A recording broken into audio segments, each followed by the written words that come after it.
Here we have different items that have been mosaiced. This one is done with rectangular and square pieces, and I've kept my cutting basically the same.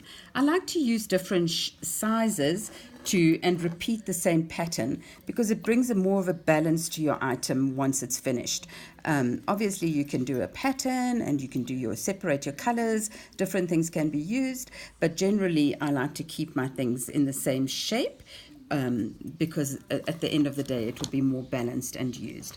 Whereas with this one, I would like to use my keyword or my insert right in the middle, and then whatever other items of inserts I'm going to use, I'm going to go around it.